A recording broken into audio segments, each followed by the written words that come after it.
me check my notes. Episode 69. 69. Ooh la la. Hello, everybody, and welcome to episode 69 of the DNVR Nuggets' Serbian Corner. My name is Miroslav, and NBA basketball is back. Yeah, I know I've started the show with the NBA is back claim for several weeks now. First, it was for the media day, then for the start of the training camp, then for the preseason games. But those were all fake. This is the real deal. The NBA regular season is back. Well, I guess technically the playoffs are the real deal, but you don't mind that.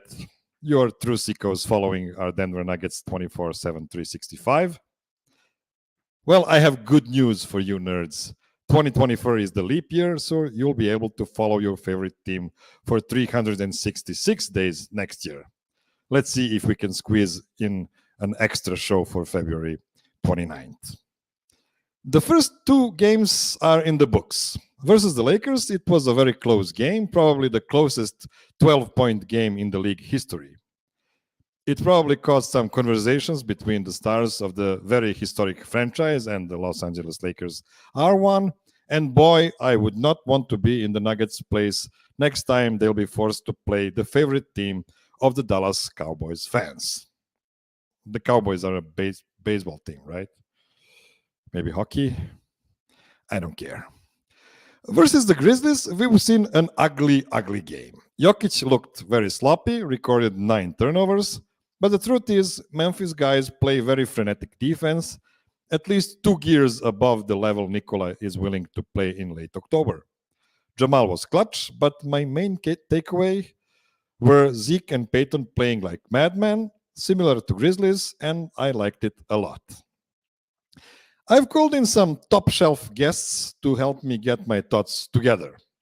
First, the best a cappella singer among the sports writers, and the best sports writer among the a cappella singers. He is a former trombonist, but a very current DNVR Nuggets, DNVR columnist. It's visible Mike, also known as Mike Olson. Welcome. What a weird and terrible resume that is. I've never really thought about that. I'm not sure. Mike. Every once in a while, when a few of the guys have been drinking a little bit and they get started singing, I'm not so sure I am the best a cappella singer amongst the group. So, but thanks. Yeah, what a lovely introduction. Hey, Miroslav. So the last time we've seen you on this show was just before Game 5 of the finals. Yeah. Please take me through your journey as a Nuggets fan from the championship night up until like a week ago before the season started.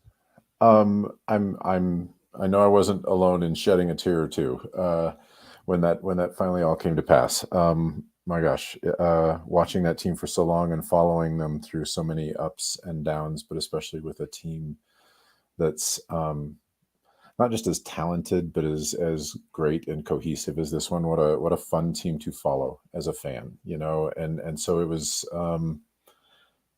I hope there are many more championships to come, but I can't imagine a better or more meaningful one than that first one. Just perfect. And I just rode on that all summer long. It was fantastic. A lot of time spent going back through the season and watching, highs and lows. A lot easier to watch that end of season in advance now, knowing what's going to happen. But yeah, it was great. What a great last year.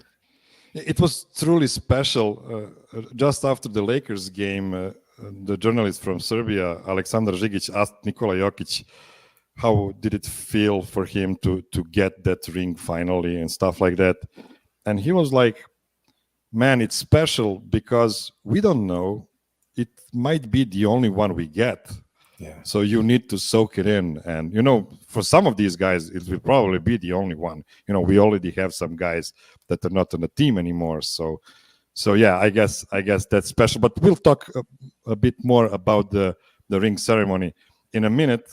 Before that, let me introduce my favorite bowler/archer in the world, an extremely competent dog person, a person I'm envious of for both being young and being tall.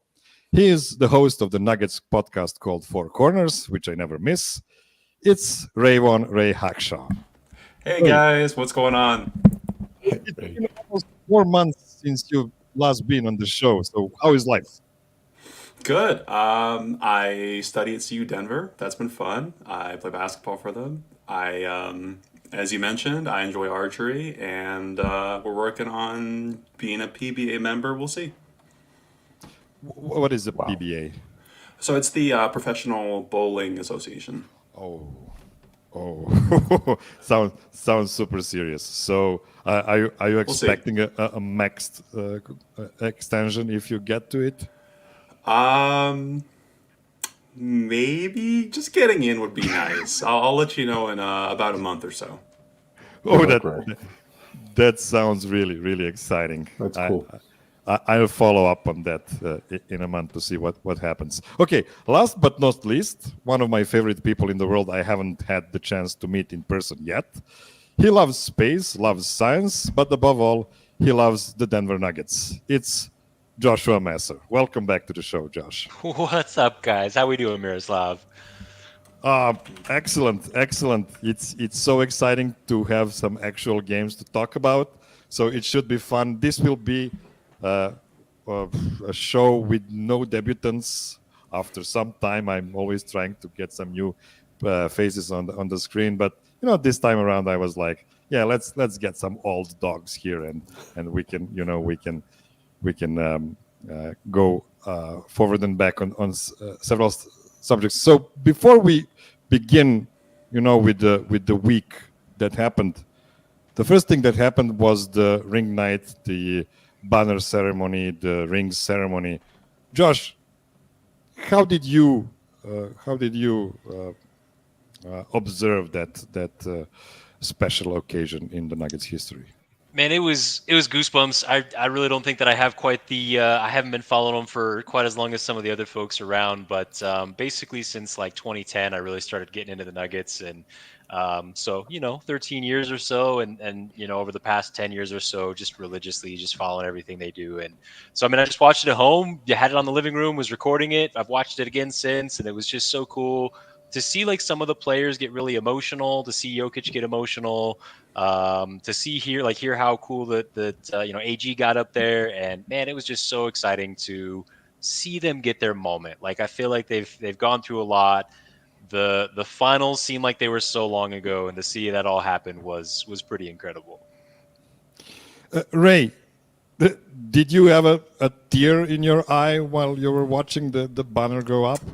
It's interesting. Going into it, I might have even aligned a little bit more with what the players were talking about in terms of I'm kind of ready for number two. I'm ready to get started and kind of jump into that process. But I mean, it reiterated for me how lucky I am, I think, as a sports fan, and just to be in an environment where not only do we get a championship, but I think I have the context and the life experience to really appreciate it and value it. And like, it's like not everyone gets this.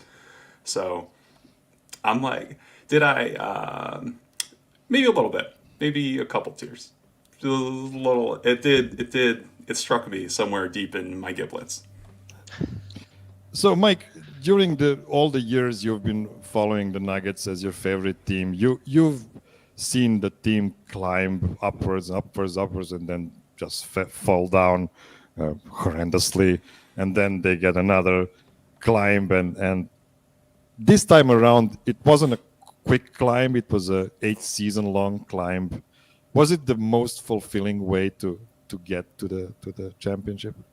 They certainly did not skip any steps, did they? Along the way, I think that's exactly right. I actually so many good moments that night, and I kept it to a lump in my throat up until the moment that all the guys went and started touching the edge of the banner before they started pulling it up to the ceiling, and thinking about the fact that when I go down and I see the banner hanging there, that I'm going to be thinking about the fact that the guys all touched it before it went up in the air. I was like, all right, that was it. I lost it.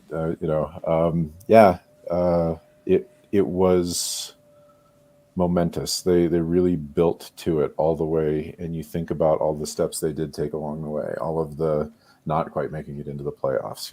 Every Jamal going down, having to rebuild still just inside of this story. Good grief, man. Yeah, especially when it's so close to you, when you can feel that franchise with all of your being, being a Coloradan or adopted Coloradan in some cases. I was watching a TV show that was made in Serbia some 7 years ago, and it was about the history of Yugoslav basketball that started in 1945, and the first big chunk of it ended with the first World Cup championship in 1970, which was a 25 years long climb. And guys, I know everything historically that happened there, but I was just crying throughout the show. So I can believe you guys how emotional it is when you're so close to. It's kind of harder for us, from the other continents to feel the connection all the way there, unless you actually see the players cry, and then that's good enough excuse for me to join them, I guess. So, Josh, is there something you'll always remember from that night? Some detail of it? I mean, it sounds a little cliche, but it's got to be Jokic. He just doesn't wear his heart on his sleeve very often. He tends to be a little bit more reserved. So when he does show emotion, he either hits a big bucket or gets a good assist right in the final seconds, and somebody drains a basket. You just see him scream primarily. It was similar to watching him, when he was crying a little bit there as they were hoisting the ceremony, and that to me was really cool because he said, I'm going to win this for the veterans, right? For Ish, for DJ, for Jeff. And he said, I miss those guys, right? I wish those guys were here. So again, it's a little cliche. It's probably the cop-out answer, but just seeing how excited he was for the whole thing. I didn't know how committed he was going to be to the ceremony. And that was really cool for me, man. I really like that. I don't think that's a cliche at all, because when he's talking about the veterans, he is kind of an old soul, even though he is pretty younger than those guys. He felt those guys like the one that are probably more on his level than some of the younger guys on the team. Ray, do you think the lack of those veterans can hurt Nikola's feelings about the team too much, or is the continuity of the team good enough this way? That's an interesting question. I think on some level, it's always going to feel like, oh, I wish, this person, I wish Juancho was here, I wish, lots of these different players throughout the process. I'm sure Wilson Chandler would have loved to, having watched Jokic in his early years, see him come so far as a player. But at the same time, I think for him, all of those guys are also, they were Nuggets then, so they're kind of Nuggets now. They might be in other places, they might be in other spaces, but at the same time, this championship, I think, is a win for everyone who contributed throughout the process. And I think for Jokic, it includes everyone, even on prior teams. Mike, is there a different detail from the night that you will always remember? Well, I think Joshua nailed the answer there. Let's see. What surprised me? Double-decker rings surprised me. I did not expect a ring inside a ring. I mean, I guess I didn't expect that to pop out. So yeah. Okay. We'll finish with this segment on this note, and when we return, we'll start talking about the actual games. Don't go anywhere.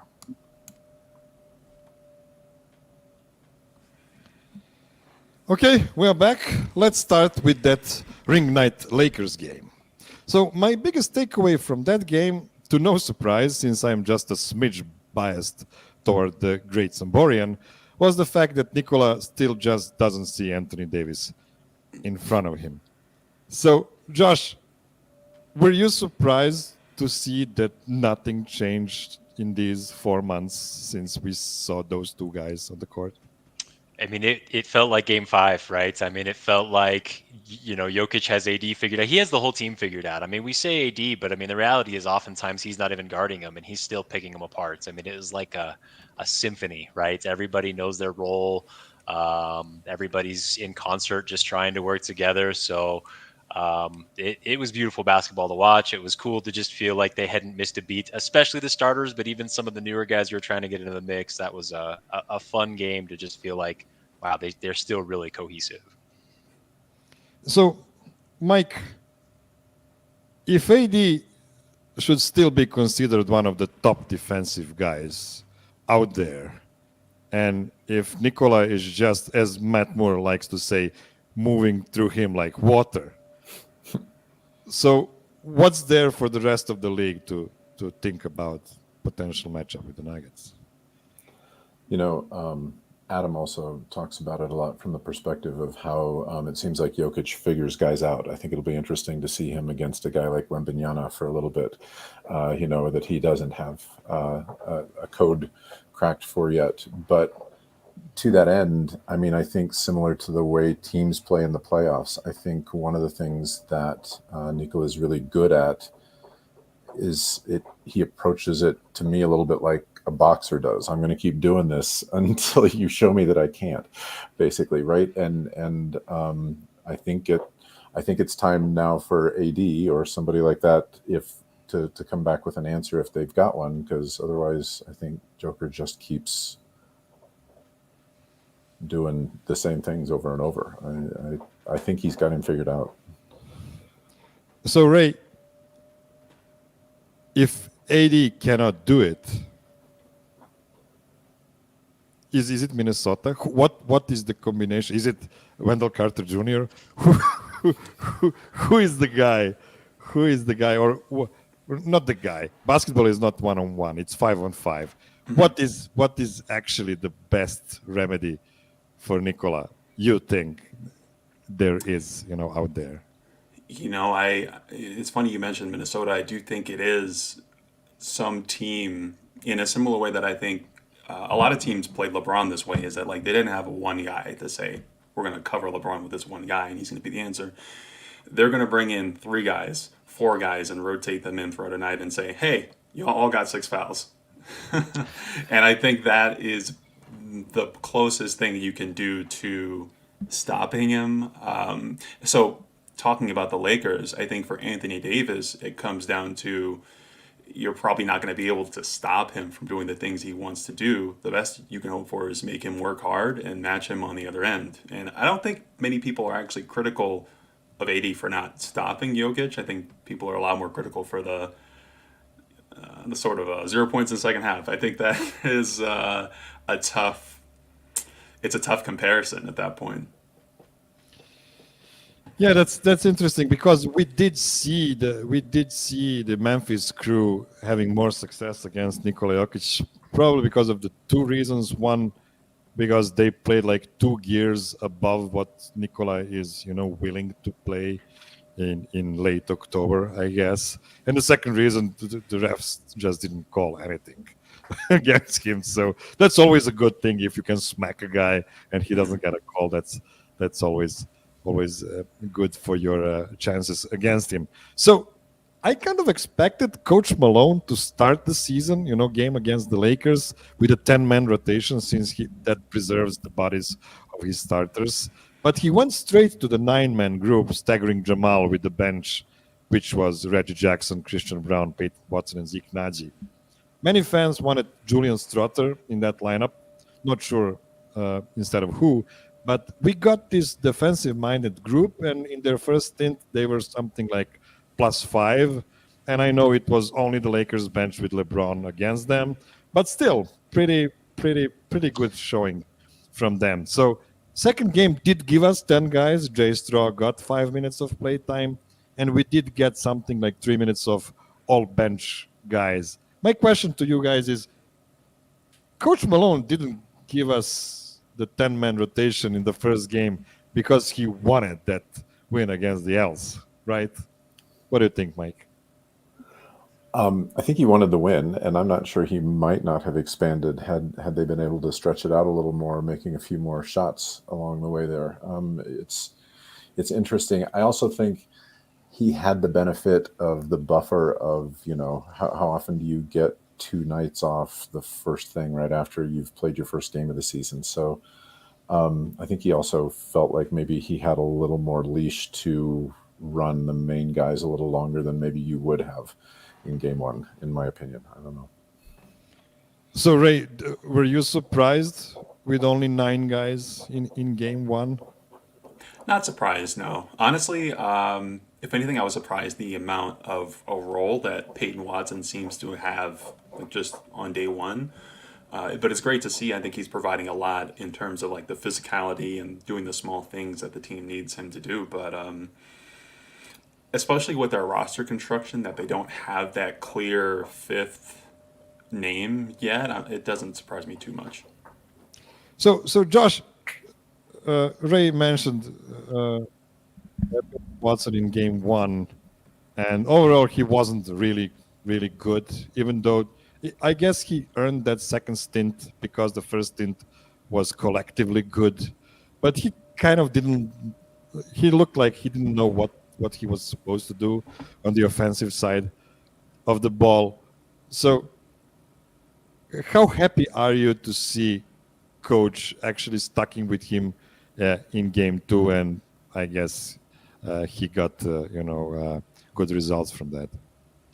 Yeah, I mean, he talked about it at practice, right? I think the guys were talking about that on their practice notes, and he basically said nothing's a given, man. Like if you're just going to come in here and you think that these minutes are yours, and you don't have to either earn them or keep them, like you're not going to be out there for very long. So, but what I appreciate about Malone, who for the past few years has not typically played rookies much, right? Before CB.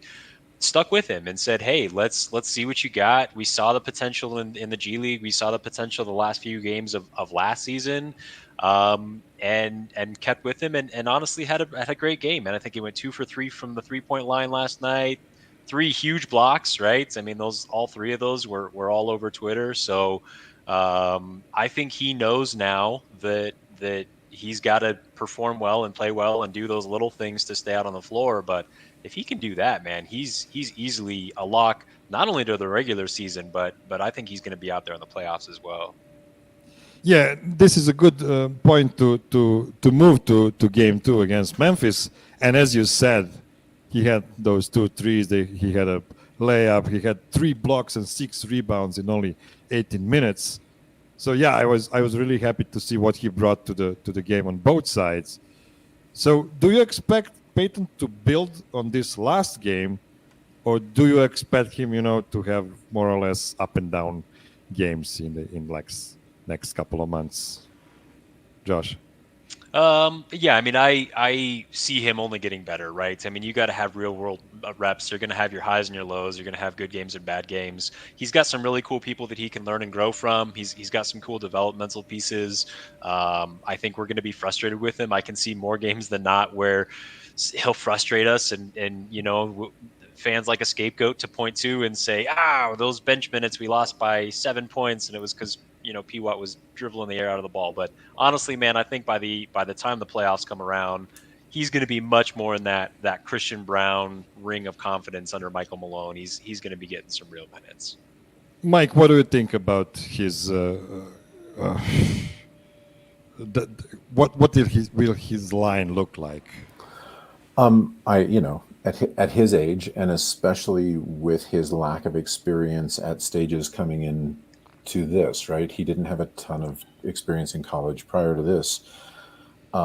It's going to be a scatter plot. It's going to be all over the place at first when he goes. But to what Joshua was talking about, what a great response to Malone. Basically, to a couple of DNVR guys' questions about Peyton saying, I'm not going to give anything to anybody. What a great response basically to come out the next night and throw down the kind of game that he did.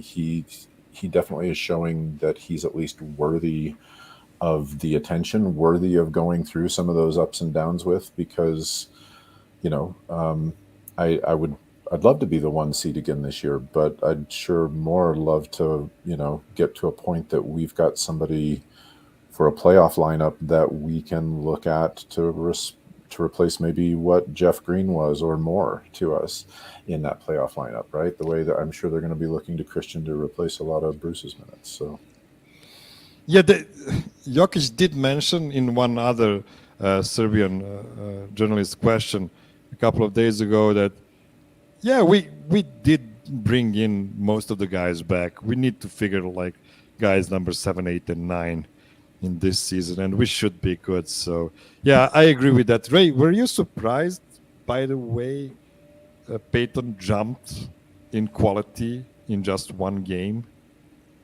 Or is this just something to expect from a young guy like him? I feel very comfortable in believing in his defensive and just physicality potential. So, speaking of jumping, I am not surprised by any of that.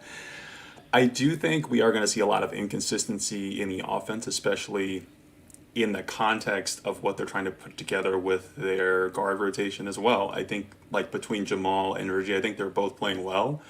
I think it's just some level of understanding who's doing what when, who is setting up the offense, who's staying in the corner, that type of thing. I think as they work that out, I think it'll help really everybody 2 through 5 in that unit. Yeah. You all mentioned the no guaranteed minutes for the young guys that Malone, mentioned before the season started. And right when he said that, I thought of Zeke Nagy because he is actually a guy that doesn't have anybody behind him, except for DJ. And we know DJ is not the guy we expect to play for like 1,000 minutes this season or something like that. So that was my first hunch. So I asked Adam, like, is he talking about Zeke? And he was like, yeah, Zeke and Peyton. So these two guys, need to pull their stuff together and show that they're actually worthy of playing. So when we speak about Zeke against the Grizzlies, he played like a madman. So he was extremely active on both sides, drawing a lot of fouls. And if he only had better hands, he would have been an amazing rebounder too. But, because of that kind of activity. But we have to live with his flaws, because if he didn't have those flaws, hands in particular, he would have been a starting player in the NBA, and that would probably not be on the Nuggets. Still, rebounding is the biggest deficiency of this Nuggets second unit on the defensive side. Is there something Coach Malone can do so the non-Jokic minutes don't turn the battle of boards, against the Nuggets, Ray? That's a tough question. In terms of the front court, I don't think you can play DeAndre Jordan. That's the option that you have. Outside of that, I think it's about just having a collective amount of size outside of that position. 2, 3, 4. Can you put out enough guys that maybe Zeke isn't the best individual rebounder, but maybe he works hard, and a bunch of guys who are also lengthy and rangy and athletic can chip in. So, Mike, the biggest problem I had with Zeke in the preseason and in game 1 as well was that he wasn't tenacious enough. He wasn't, putting his heart on a sleeve. But something totally changed between games 1 and 2. How happy were you to see him playing that hard? I mean, Zeke at his best Zeke's a hell of a player in so many ways. He can stretch the floor. When his hands do seem to be operating correctly, he's actually a pretty tenacious rebounder.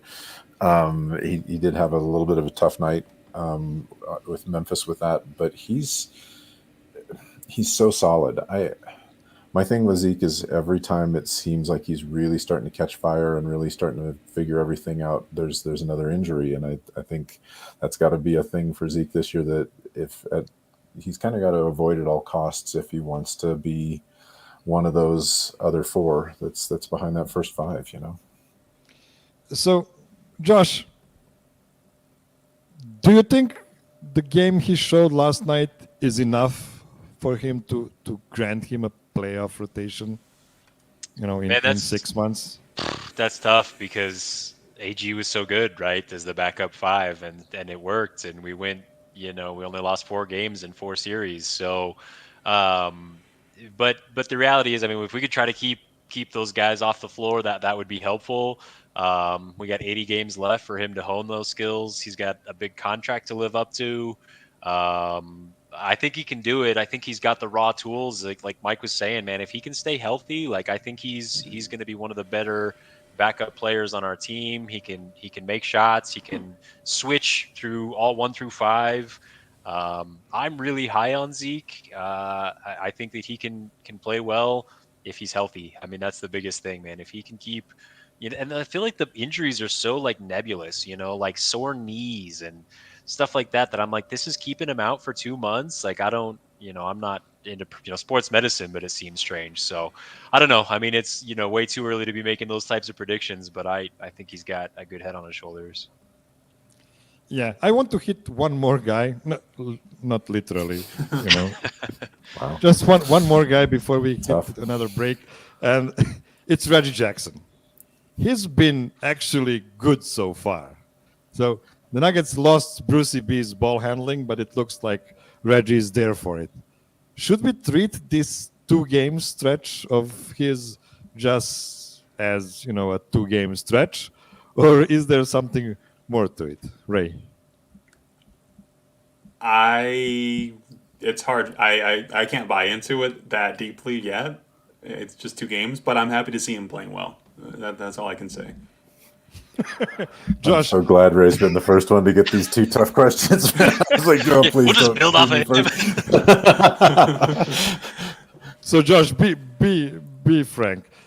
Did you think he was, cooked at the end of last season, and like, were you screaming at the sky when you discovered that he got a 2-year contract with the Nuggets? Yeah, man, I really was. I sent the, as soon as the tweets started coming out, I was sending them to my buddies and being like, what are they doing? Like, he didn't really do much of anything. But honestly, man, he's been great. He looked good in the preseason.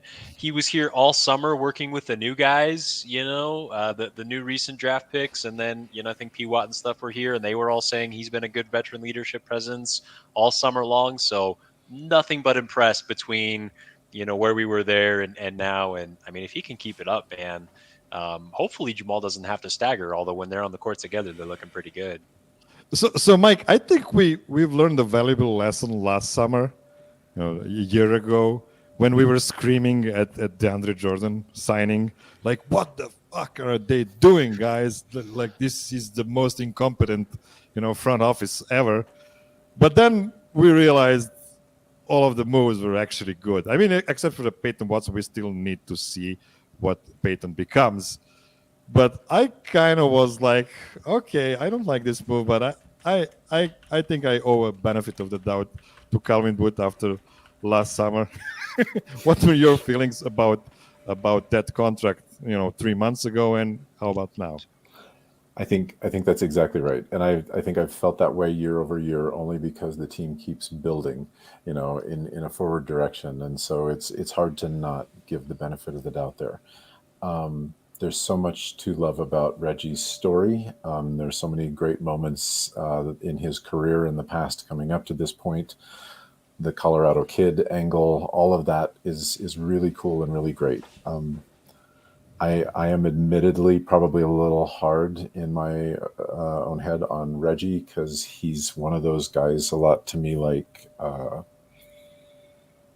Will Barton, like a Corey Brewer, kind of one of those chaos agents where I'm like, when that works, that's great. And when that doesn't work, everything just blows up in your face. And so I gotta admit, I'm probably still a little jury out on Reggie, but he has had a great couple of first games, and he really wants to do this and be here. So nice start, Reggie. Yeah, local guy angle is actually my favorite angle on Reggie. I really would love for you guys to have a local guy to root for a long time. Okay, it is time for another break. Don't go anywhere. These messages are going to be super important. See you in a minute. Okay, we are back. We are still on the Memphis game, and the starters' sons Jokic shot 18 of 45 from the field last night, so that was 40% from the field, and that sounds like a Jordan Poole shooting numbers. So luckily, Denver got 37 points from the bench in a 108-point game. Are you guys worried about this shooting performance by the starters on the road, Ray? Actually, no. And I would say mainly because taking a step back from my own personal biases, I thought Memphis played a great game. Honestly, I thought this was like a great, regardless of what happens with the scoreboard or the record, I think Memphis played physical. They played a very disruptive brand of basketball, and they were very consistent about how much effort they were giving throughout the night. So was it the best outcomes for the team? It wasn't, but I don't think it was totally without reason. So they have stuff to work on, but I'm pretty happy. Mike? First off, totally agree with Ray about Memphis's game, and Smart is going to be such a perfect pickup for them this year. He's such a Memphis guy in the way he plays and how he wears his heart on his sleeve and all the rest. He is only going to further gas them up. So I think they just, you said it earlier, Miro, I think, they just hit us harder than I think most of the guys were planning on coming out last night. But that said, all of the starters were still plus in their minutes. If you actually go through, we're still all plus, even with the tough shooting. And I think while that's a couple of games where you've got a couple of guys like, MPJ who haven't had the greatest shooting nights, no, I think these guys, especially those starters, know how to win. When that's not going their way, they just tighten up everywhere else. And I'm not concerned at all. I think they're just finding it. I really like your take on Smart being a real Memphis guy. And I have to say, Zeke and Peyton look like Memphis guys as well. They sure did. That's a good point. So I guess Calvin Booth is like, no. We're not letting all of those guys go to Memphis. We want to have a bit of, grit and grind in our Christian parts too, as well. right? I mean, Christian is one of those guys too, right? So yeah. Christian is just not on the top of his game yet, but I hope he'll get there in a game or two. Josh, was it worrisome for you to see so many open shots missed, the second they left their home arena? It's a make or miss league. I mean, you're going to have your ups and downs. Basketball's a game of runs, right? All those idioms. But I mean, not really. I mean, they're going to start to fall. MPJ is going to hit his buckets sooner or later. He's one of the best shooters in the league. It's funny. I watched the game last night, and it's not like I was thinking, man, we can't buy a bucket. I was just thinking, man, that's, we're missing some couple tough open shots. But, I thought we played pretty well defensively. Could not agree more with Ray. When I saw the laundry list of people that were out for Memphis, obviously you got Jaws out and Steven Adams and then a couple other guys. But, man, the guys that were there came to play. Jaren Jackson was incredible, and I agree. Marcus Smart looked really good. So overall, man, I thought they played well, but we're just the best clutch team in the league. So you can keep it close until that 5-minute mark of Q4. You got it. Yeah, it's not very smart to keep Denver close entering 6-minute mark of the fourth quarter. I guess that's not the best thing you can do. So Jokic played for 35.5 minutes per game in the first two games. So do you guys think we'll witness his minutes going down to like a 32, 33 minutes mark per game anytime soon, Ray? Not really. And only because as much as he played 35 minutes over the last couple of games, I think he's still in like a low gear, if that makes sense. He's still like in second or third gear at best. So I don't think too much of it is being asked of him right now. Yeah, so it's not the years, it's the mileage, right? Yeah, the intensity of those minutes for sure. Mike, are you bit scared about those big minutes early? No, and especially because I know, we talked a little bit earlier about the big gap in between these two games and things like that. This team has been so smart about so many things. I'm guessing that if they do follow more load management practice stuff this year, I'm guessing you'll see more of that in the 3 games in 4 nights type of schedules. I'm sure you'll see cutbacks there for everybody in those moments, but I think they're going to be more. I think it's going to be less about it's this number, whatever happens, and more about being smart about where they're at in each moment. Yeah, I wanted to talk a bit about the Jamal stagger tonight as well. To date, actually, it's tonight in Serbia, but I'm going to leave it for another show because I think it's a really interesting subject that needs more time, and we don't have a lot of time to the end of this show. So before we get to the last segment, what do you think about Aaron Gordon's showing in the first two games? Like, Jokic will get all the flowers for that 3/4 court inbound pass that ended up in an alley-oop. But somebody needed the strength and dexterity to catch that ball and slam it. What were your favorite details about his game this week, Josh? He still looks physical. I actually think he played a little bit better in game 1 than game 2. I think he was playing a little bit more bully ball in the Lakers game than the Memphis game. Even though he was holding on the rim, he was kind of getting some flack, but man, he got up. I think he's playing well on both sides of the ball, man. I think he's same like we were talking about earlier, just picking up right where he left off. So I've really been impressed with him. Ray? Yeah, I'm pretty happy with both him and Michael Porter. I think what is really impressive about the Nuggets is that they have so much size on the court, but the size that they do have, they're complete basketball players. That they're both able to pass, to dribble, to shoot, to handle the ball, to initiate actions, and finish plays as well. So I have no concerns, comments. Carry on, yeah, go ahead. So, Mike, I'm always afraid that I'm just being too kind toward Aaron because I love him so much, and I'm trying to be neutral, not to go too far.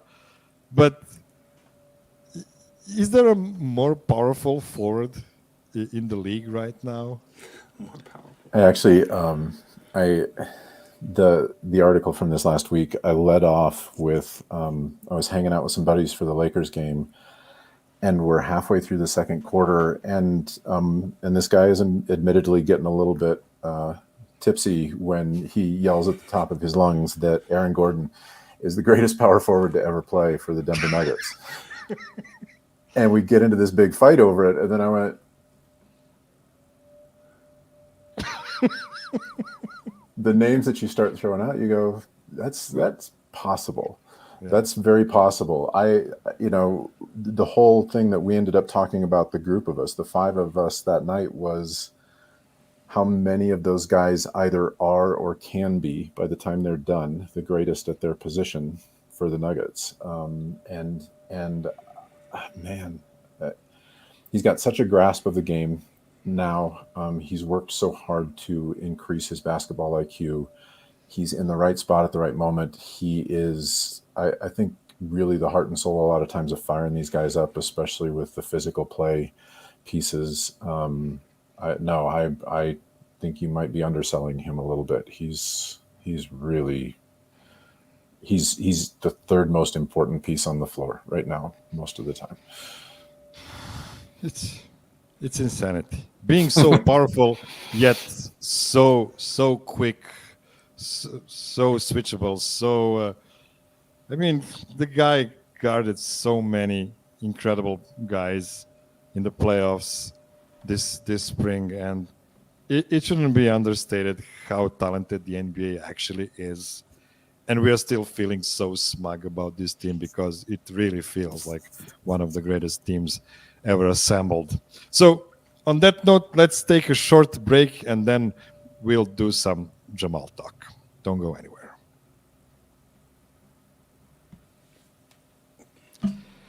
Okay, Jamal, let's pretend for a moment that we are an ESPN panel and take a look at points per game so far among point guards. So we have Luka averaging 41, Dame 39, Mitchell, let's call him point guard, 35, Steph 34, Shai Gilgeous-Alexander 32, Maxey 31, Fox 28, McCollum, I guess he is the Pelicans point guard, 24, Brunson 23, Dozier, Dozier is in Partizan, Rozier is 22, and Jamal is 11th point guard in points per game right now with 21.5. Then we go to assists per game. Halliburton 11, Paul 10.5, Trae Young as well, Nembhard 10 off the bench, by the way, LaMelo 9.5, Ben Simmons, I did not expect to mention him in a good way today.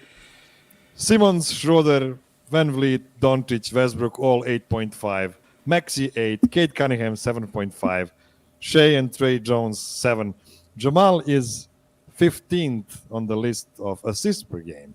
And then we get to rebounds per game where there's Luka, Ben Simmons, Lillard, Shea. Actually, Jamal's 1.5 rebounds per game is right now 126th among all guards after 1 week. It's very low sample. But you see the numbers are not very impressive after 2 games. Of course, it will change a bit later on. But if ESPN is ranking the point guards based on these early numbers, Jamal is not making the top 10. Now, stay with me. I swear I'm getting to my point. The question I want to ask you guys is, when the regular season ends and the all-NBA teams are being voted, how high do you think Jamal will rise on this list? Not for us, because we wouldn't replace Jamal with any point guard, because of the fit and chemistry and playoff rise, but for the ESPN type panel that actually decides on things like this. How high can he climb? And also, do you expect that rise to be numbers related or eye tests related? Who's happy who wants to to take this one? take on the role? You know what? I'll hop into the first one. Why not? Yeah. Well, first of all, Mike and Ray might be some of the most even-keeled people I've ever met, and so they are not yelling nearly enough for this to be a valid ESPN panel. But once we get past that, it sounds so silly, but it's got to be the eye test, right? At least right now. Jamal looks so comfortable. It looks like the game has slowed down for him. It looks like he's setting up everybody else. I mean, I'm actually surprised his assists are that low, for being honest. I do think his numbers will climb. I think he'll have higher points per game and assists per game. But I mean, realistically, we have a point center, so he doesn't have to run the main unit. And so sometimes he's not going to get those same stats as some of those other PGs you mentioned. So I still think he's not going to be at the top of some of those lists by year end, but ultimately it's going to matter when he comes to the playoffs and what he can do there. So you're saying you're not taking Chris Paul over Jamal Murray, though? Boy, is it close. Let me tell you. Him in his 50th season. But no, I don't think so, man. I think I'm going to stick with Jamal. Yeah, that's a very important note to make. None of these guys are playing next to Joker, so it's not fair to compare their assists. I said it, I think last week or 2 weeks ago, that the number we should be looking at is combined assists by Jokic and Jamal together, and we want those numbers to rise. I don't care who gets how many. Mike, do you expect a rise in numbers, or like narrative wise, for him to get to top 3 or something like that? I'm expecting the numbers to probably stay consistently on a rise, right, on a higher level. I think looking at any 2 games and expecting to predict 82 out of that is kind of a tough thing to do. But But one of the things that I noticed as I was listening to your two lists, I think, if I was listening right, was a lot of the names at the top of those lists didn't cross over one another. I think Jamal's one of the few names that was on both of those lists, and I think that says a lot about what he does inside of our offense and how our whole offense operates. Basically, that they're all it's an offensive opportunism, and they take what is there and what is given to them. So in the first two games, if these first two teams came out to try to shut down Jamal and Joker, then everybody else is going to take the burden and take the load, and their numbers won't be as strong in those moments, I think, you know. So Ray, you're my fellow Jamal doubter. I mean, not a strong doubter. I mean, we both know that he is the perfect guy for this team. There's no, that's fair. Yeah, but we are critical of him. I mean, we do want him to become better so we can speak as highly as most people are speaking in the Nuggets sphere about him. Mm-hmm. So what are your realistic expectations from him this season? Well, first thing is I like to say that while I wish Jamal Murray was a dear friend of mine, at the same time, he may not have the counting stats of a Trae Young or a Tyrese Halliburton. But at the same time, you have to understand that he's the best point guard of the best offensive in the league, that he's going to have big shots in big moments. And when we're talking about all NBA, we're talking about something we all have to agree on. Not all of us, but a lot of media members at least have to agree on. I think that's going to be built by narrative. And I think that is something where Jamal really can shine in, that he can show up in the big moments, in the big matchups. And I think that's going to go a long way for him to be third team all NBA. I think it's in the cards for him if he really pushes for it at the right times. Yeah, so even after the championship, even all of those incredible numbers, the 30-point triple-double in finals and stuff like that, I still heard people saying like, yeah, Jamal is really good, but you know, if you replace him with Shea or you replace him with Booker or somebody like that, you'll still get the same results. And guys, I'm not sure that's true.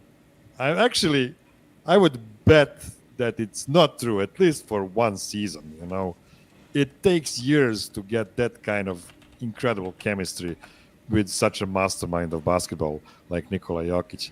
So, yeah, I kind of think his numbers will be better this year, but not by much. Like, I expect him to go to like 22-7 this season, and those numbers will not grant him a top 3 point guard from Kendrick Perkins. I don't know if Shea or Booker are the post players that Jamal are. I don't know if they can set up pick the way Jamal can, you know. And I don't disagree necessarily, but he's also kind of a one of one. He's an all around guy. He's not exactly a point guard or a shooting guard. I don't know, what is he? He's a baller. Yeah, he's a baller. He's a baller. If Jokic is the point center, what is he? He's the whatever guard. Power guard. Yeah, power guard. I love that. Yeah, exactly. Yeah, I call myself power guard, but not because I'm powerful. It's because I weigh 225 pounds and I'm only 5'10", so that's why I call myself a power guard. Yeah. Okay. So we all agree that he should not miss the All-Star this year, right? Is there any doubt in any of you that he might miss it again? He might not get the fan vote, but hopefully the coaches get him in. No, he's definitely not getting the fan vote, but we're counting on the coaches, right? Yeah, you think he'll ride that wave anyway, at least for now. I believe in him proving it. That's what I'll say. It's not a lock, but I think he's going to show that he's worthy of an All-Star berth. I like that better. Yeah, I agreed with that. Okay, before we go, I have one game for you. I just cannot help myself with the games this year. So last week, I had a game called Whose Stat Is It? And I wanted to go in a completely different way this time around. So this one is called Who's Done It. So it's not whose stat it is, it's who's done it. So I'm going to ask you a series of questions that talks about the last 2 games, and you'll try to give me a right answer. So Mike, you're right below me on this little panel on the left, so you get the first question. 9 Nuggets players played for more than 10 minutes this season in total. Who scored the least points among them?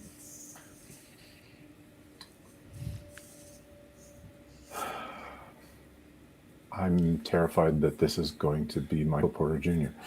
Oh, it's not Michael Porter Oh, Jr. thank God. Okay, He's good. not top I'm so 5, but he is not last. He's not ninth guy. Ray? I'm gonna go with Zeke Naji. That's also incorrect. Josh? Christian Brown. Yes, that's correct. Christian wow. Brown only made, Oh, I think, 12 points in these 2 games. Not too bad, actually. 6 points per game. Not too bad. Okay, next question for Ray. Again, 9 Nuggets players played for more than 10 minutes this season. Who attempted the least 3-pointers among them? Hate to repeat my answers, but I'm gonna go with Zeke Naji again. Zeke Naji is correct. That is correct. He only tried 1 3-pointer in 2 games, and he did not get it. Josh is having problems with his laptop. I'm not sure we'll get him back. Fingers crossed. But Josh, if you can try to reconnect, we'll welcome you back. Mike, back to you. Again, 9 Nuggets players played for more than 10 minutes this season. Who recorded the least turnovers among them? Reggie Jackson. That is not correct. But it was close. Ray? Michael Porter? Absolutely, Michael Porter. Hey, let's go. You know the old All right. saying, you cannot turn the ball over if you're not passing. So He had a dime to AG. He did. Last He did. night. I'm just That was joking. I'm He's joking. had pretty- some good nice. passes. Yeah. Yeah. I agree. We like his I points here. only joke about him because I love him. Third Okay. All-Star, let's go. So who's next? Whose question is this? It's Ray, right? I think it's Mike's. Oh, it's mine. mine. Let's Sorry. make it mine. So once again, 9 Nuggets players play for more than 10 minutes this season. Who had the least personal fouls among them? These questions are so stupid. I'm sorry, guys. It's just, No, No, you're good. this is interesting It's a tough. I'm trying to think. because I'm thinking of Aaron Gordon. no. Ray? Okay, this is total fouls. Yeah, total I'm fouls. gonna go. I'm gonna triple down. Zeke Naji, let's go. Zeke Naji is not correct. Ah, Reggie Jackson it's Reggie. had Okay, that makes sense. zero fouls in 2 games. Wow. As Kit Parrish from Fast Break Breakfast usually says about the guys that don't foul anybody, just try playing defense. Like, you'll probably foul somebody. Just joking. Okay, Yeah. next question. Let me see, which one is it? Okay, so we're back to Mike, right? I think. No, to Ray. I think okay. it's me. I think it's me. Okay.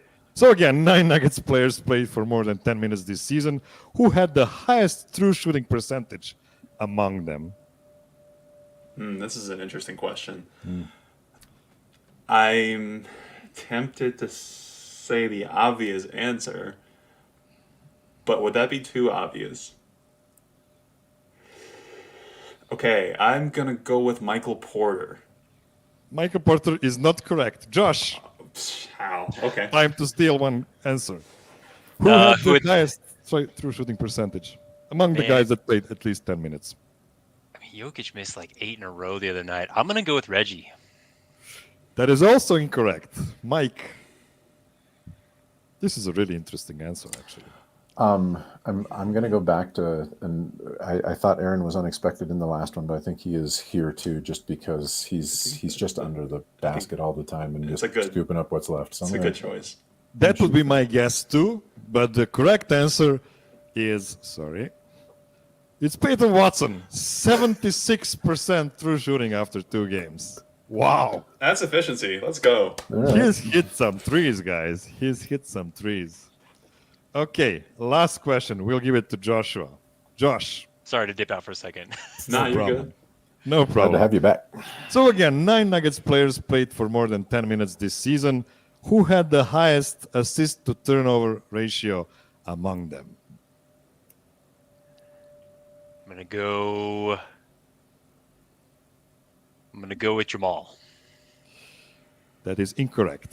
Mike. Believe this is Reggie. I agree. Well, based on the second game, that would be correct. But no, actually, one guy had a better assist to turnover ratio.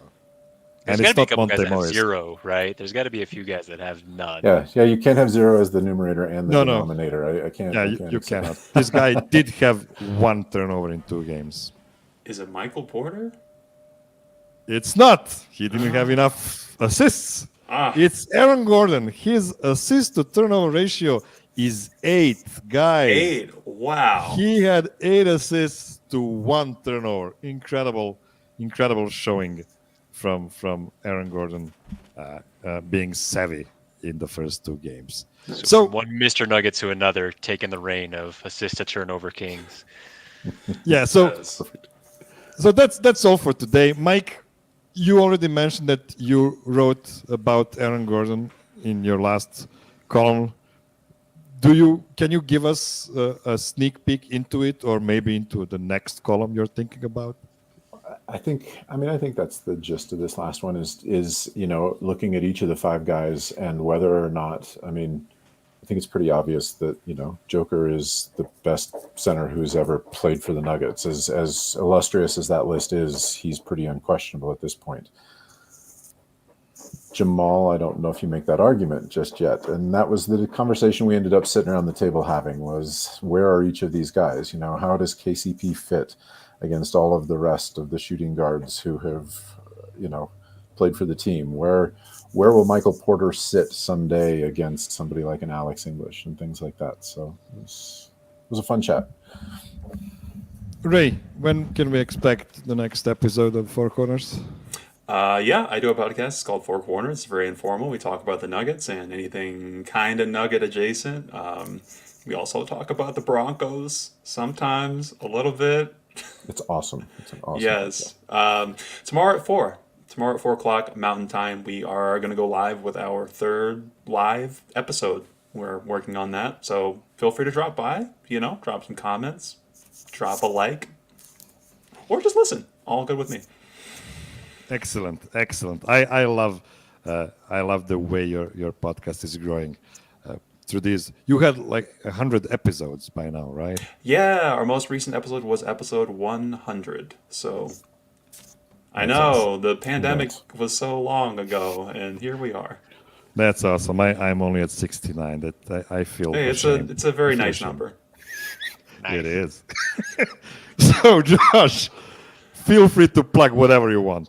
Man, I feel like I'm in such prestigious company, right? We got Mike and Ray. You guys are doing such cool things. I'm just a Nuggets fan, man. I'm an insurance adjuster that just happened to fall in love with this team here, man. And I enjoy being on Twitter and the community, and it's awesome.